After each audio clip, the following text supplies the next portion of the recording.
그때에 서기관과 바리새인 중 몇 사람이 말하되 선생님이여 우리에게 표적 보여주시기를 원하나이다. 예수께서 대답하여 이르시되 악하고 음란한 세대가 표적을 구하나 선지자 요나의 표적밖에는 보일 표적이 없느니라. 요나가 밤낮 사흘 동안 큰 물고기 뱃속에 있었던 것 같이 인자도 밤낮 사흘 동안 땅속에 있으리라. 심판때에 니느웨 사람들이 일어나 이 세대 사람을 정죄하리니 이는 그들이 요나의 전도를 듣고 회개하였음이거니와 요나보다 더 큰 이가 여기 있으며 심판때에 남방 여왕이 일어나 이 세대 사람을 정죄하리니 이는 그가 솔로몬의 지혜로운 말을 들으려고 땅끝에서 왔음이거니와 솔로몬보다 더 큰 이가 여기 있느니라. 아멘. 오늘 이 말씀은 수많은 기적을 체험하고도 계속해서 더 큰 표적을 구하며 믿지 않고 있는 악한 세대들을 향해 주님이 주신 경고의 말씀입니다. 그들의 요구인 즉슨 그동안 물론 기적을 많이 보기는 했지만 그런 일반적이고 평범한 그런 기적 말고 당신 자신이 메시아라는 걸 우리가 딱 수긍할 수 있도록 완전히 받아들일 수 있도록 그런 확실한 표적을 보여달라는 겁니다. 그래야 믿겠다는 거죠. 그렇게 많은 기적을 목격했음에도 불구하고 말입니다.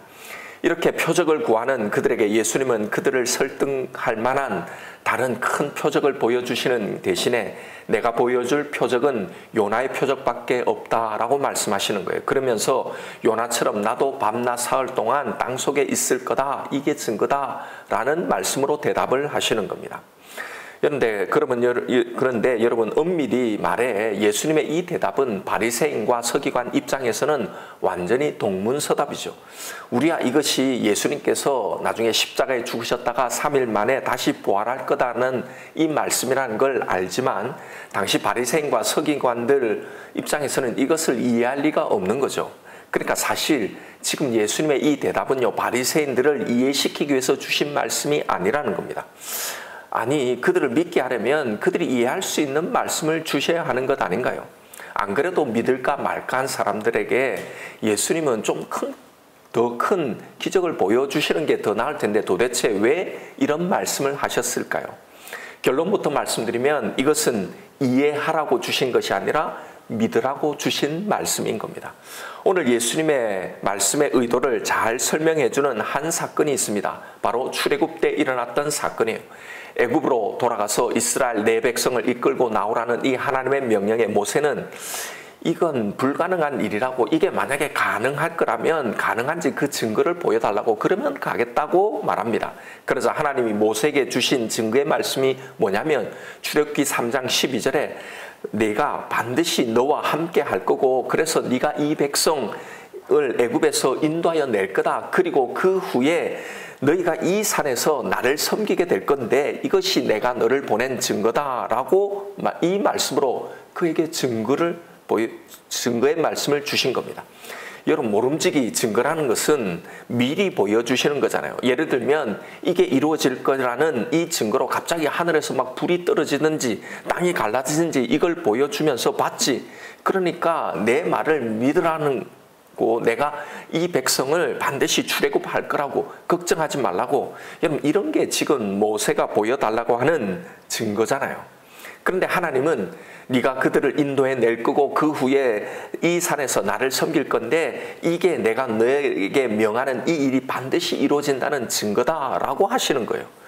지금 모세는 출발점에서 하나님 증거를 보여주시면 내가 그걸 믿고 출발하겠습니다라고 말하는데 하나님은 그것이 다 이루어진 이후에 결승점에서의 결과를 증거로 제시하고 계시는 겁니다. 완전 동문서답이죠. 오늘 예수님의 대응과 똑같은 방식입니다. 사실 오늘 본문에서 증거와 표적을 요구하고 있는 바리새인과 서기관들 그리고 모세의 이 모습을 곰곰이 한번 보십시오. 이들의 모습이 저와 여러분 우리의 모습이 아닌가요? 우리도 하나님의 명령 앞에 서서 왜 내가 이 길을 가야 하는지, 왜 참고 인내하고 기다려야 하는지, 언제까지 기다려야 하는지 그 이유와 증거를 요구합니다. 믿을 수 있는 표적, 증거를 보여달라고. 그래야 내가 믿고 가겠다고 말하죠. 하나님, 이것이 내게 선한 것이 될 거라는 증거를 보여주십시오. 그러면 내가 하겠습니다. 하나님, 이것을 포기하고 내려놓으면 더 좋은 기회가 오리라는 그 증거를 내게 좀 보여주십시오. 그러면 내가 포기하고 내려놓겠습니다. 하나님, 참고 기다리면 이 상황들이 좀 더 나아질 거라는 증거를 좀 보여주세요. 그러면 내가 참고 기다리겠습니다. 우리는 항상 하나님의 명령이 떨어지는 그 출발점에 서서 이 출발이, 이 순종이 내게 어떤 유익을 가져다 줄지 그 증거를 조금만 보여달라고, 그러면 내가 출발하겠다고 말하죠. 그러나 하나님은 출발점에서 머뭇거리고 있는 우리에게 우리가 요구하는 그 증거를 보여주시는 대신에 이런 동문서답을 하십니다. 네가 출발하면, 그리고 그 결승점에 결국 도달하면 그 증거를 얻게 될 거라고 말입니다. 하나님은 왜 우리가 원하는 그 증거를 보여주시지 않을까요? 여러분, 바로 믿음 때문입니다.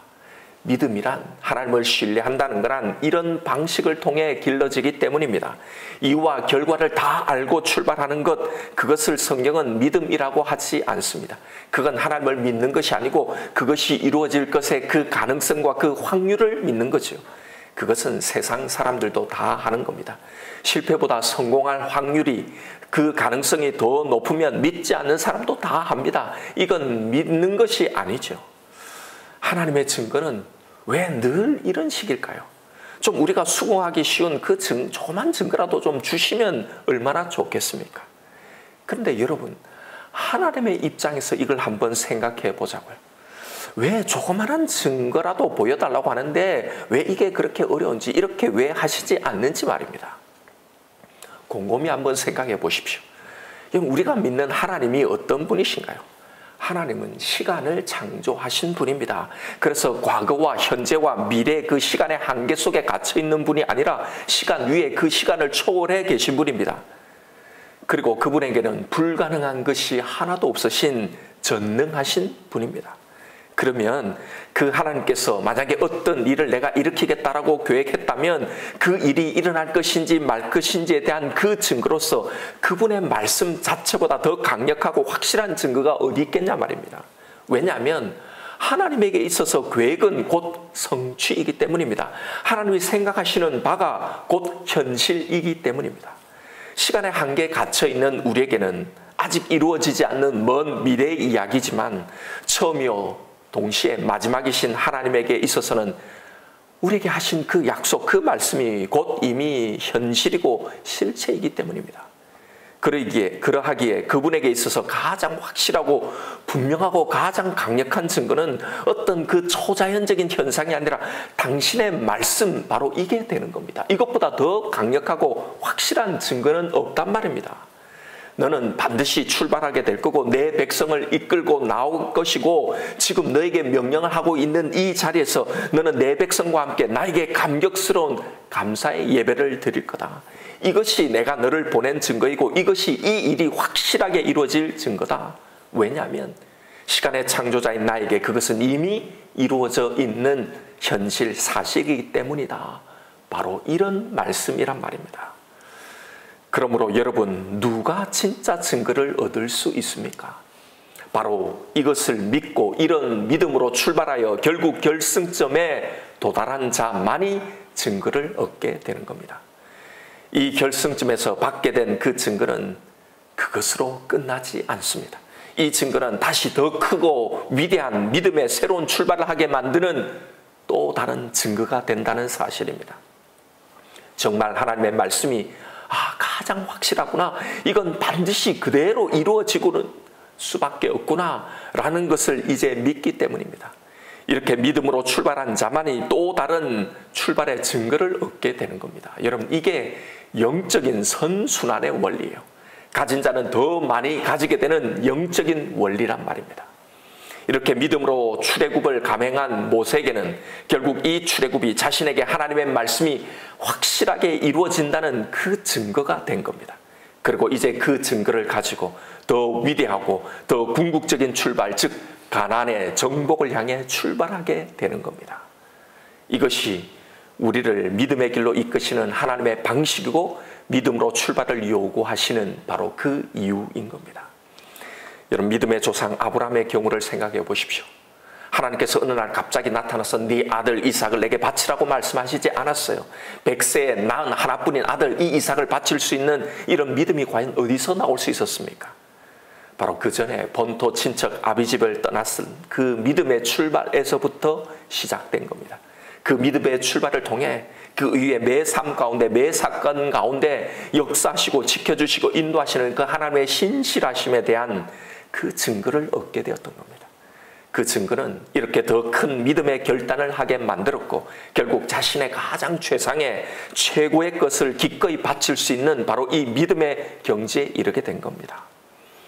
여러분, 우리도 마찬가지예요. 이 자리에 오기까지 하나님은 우리에게 너무나 많은 증거를 보여주시지 않았습니까?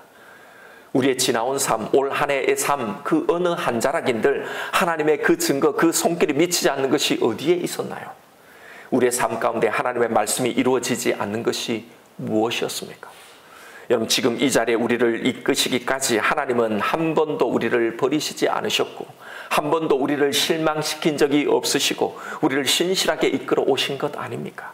바로 이것이 오늘 우리에게 주어진 하나님의 명령 앞에서 믿음으로 출발할 수 있는 너무나 분명한 증거 아니냐 말입니다. 하나님이 우리에게 내가 너를 이렇게 만들겠다 말씀하셨다면 여러분 정말 그렇게 될 것입니다. 내가 너를 이렇게 쓰겠다고 말씀하셨다면 반드시 그렇게 우리는 쓰임 받을 겁니다. 내가 너를 이 수준까지 이끌겠다고 말씀하셨다면 우리는 결국 그 수준의 자리까지 도달하게 될 것입니다. 그런데 우리는 아직도 표적을 요구하고 그 자리에 그저 앉아 있지 않습니까? 아직 증거를 요구하고 있지 않습니까? 이제 하나님의 명령 앞에서 그 증거 요구하기를 포기하십시오. 증거를 보여주셔야 출발하겠노라고 성공할 확률이 이게 될 확률이 더 높다는 걸 조금이라도 보여달라고 이런 버팅기지 마십시오. 믿기 위해서 더 큰 표적, 더 큰 증거가 필요한 것이 아니라 믿어야, 그래서 그 믿음으로 출발해야 그 표적과 그 증거가 경험되어지는 겁니다. 왜냐하면 하나님은 이미 우리에게 그것을 명하셨을 때 그것을 이루어 놓으셔놓고 우리에게 명령하신 것이기 때문입니다. 그래서 믿음만이 주의 행해 놓으신 그 놀라운 축복의 증거를 경험하게 되는 유일한 방법인 겁니다. 여러분, 하나님께서 우리에게 사랑하라고 용서하라고 하셨다면 하나님 내가 사랑하고 용서하면 그 인간이 조금이라도 변화될 증거를 보여주십시오 라고 말하지 마십시오. 포기하라, 내려놓으라고 말씀하셨다면 그렇게 하면 더 좋은 것을 주실 거라는 증거를 내어놓으라고 하지 마십시오. 이 길이 더 나은 선택이라는 증거를 주시면 하나님 그러면 내가 가겠다고 말하지 마십시다. 하나님의 그 말씀에 순종하십시오. 그 말씀에 순종해야 할 그 이유를 찾지 마시고 그냥 하나님 말씀대로 사랑하고 순종하고 용서하고 포기하고 내려놓으십시오. 혹은 반대로 또 새로운 믿음의 도전을 한번 해보십시오. 그러면 결국에 그것이 나에게 더 없는 그 큰 축복이 되었다는 증거를 얻게 될 겁니다. 여러분, 내년을 향해서 주님이 나에게 말씀하시는 것이 있으십니까? 해답은 출발하는 역에 있지 않고 순종해서 도착한 그 끝에 있습니다. 모든 것을 참고 견디고 난 후에 이것이 결국 옳았다는 증거를 얻게 됩니다. 거기까지 가야 합니다. 지금의 믿음의 결단이 더 위대한 신앙의 출발을 위한 증거가 될 것입니다. 여러분, 이 시간 결단의 기도를 드리세요. 말씀 앞에 반응하세요. 하나님, 더 이상 표적과 증거를 구하지 않겠습니다. 이제 믿음으로 출발하겠습니다. 더 큰 표적과 더 큰 증거를 요구하는 이런 악한 세대가 되지 말고 믿고 순종함으로 진짜 그 증거를 경험하시는 저와 여러분 우리가 되기를 주님의 이름으로 축원드립니다.